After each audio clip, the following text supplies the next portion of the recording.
નમસ્કાર, આપ જોઈ રહ્યા છો યુટીસી ન્યૂઝ।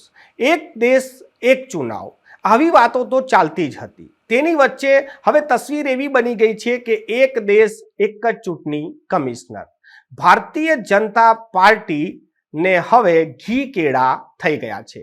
વિપક્ષનો આજ આક્ષેપ પણ છે અને વિપક્ષની આ ચિંતા પણ છે। વિપક્ષને કેમ ચિંતા થઈ રહી છે, ભારતીય જનતા પાર્ટીને શું ફાયદો છે અને એક જ ચૂંટણી કમિશનર શું આગામી લોકસભાની ચૂંટણી 2024 કરાવશે, આ તમામ વિષયો પર જો નજર કરીએ તો ગઈકાલની ઘટના પરથી આપણે શરૂઆત કરવી પડશે। ગઈકાલે અચાનક જ ચૂંટણી કમિશનરના બીજા પાયદાન પર જે અરુણ ગોયલ હતા તેમને રાજીનામું આપી દીધું। રાષ્ટ્રપતિએ આ રાજીનામું સ્વીકાર પણ કરી લીધું। પહેલા જે 3 ચૂંટણી કમિશનરો હોતા હતા તેમાંથી ફેબ્રુઆરી 15માં જ એક ચૂંટણી કમિશનર રિટાયર થઈ ગયા। બીજા અરુણ ગોયલ જેઓએ કાલે રાજીનામું આપી દીધું। હવે એકમાત્ર અધિકારી બચ્યા છે રાજીવ કુમાર। આ રાજીવ કુમારની અંડરમાં 2 બીજા ચૂંટણી કમિશનર હોવા જોઈએ। અચાનકથી જ્યારે આ 2 જગ્યાઓ ખાલી થઈ ગઈ છે તો સવાલ એ ઊભો થાય છે કે શું લોકસભાની ચૂંટણી 2024 ફક્ત રાજીવ કુમારની અધ્યક્ષતામાં થશે કે પછી તેમના અંડરમાં 2 અધિકારીઓ નિમાશે? કેમ કે 3 ચૂંટણી કમિશનરો હોવા જોઈએ। 3 લોકોના મતથી જ તમામ કામગીરી થતી હોય છે।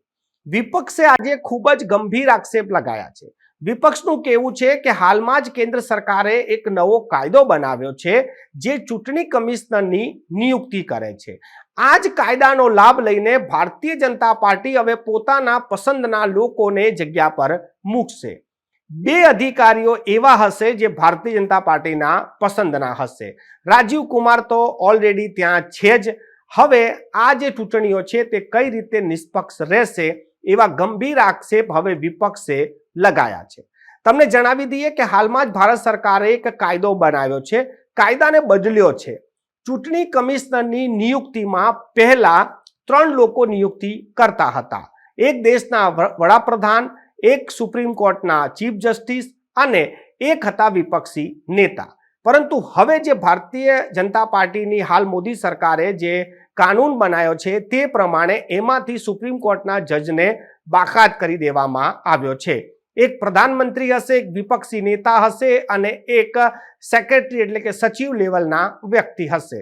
હવે સચિવ લેવલના વ્યક્તિ અને વડાપ્રધાન તો એક જ છે અને વિપક્ષ એક છે, એટલે 2-1ની જે બહુમત હશે તેમાં ભારત સરકારના જે પણ વ્યક્તિ જે સરકારને ગમતા હશે તેને ત્યાં નિયુક્તિ મળી જશે।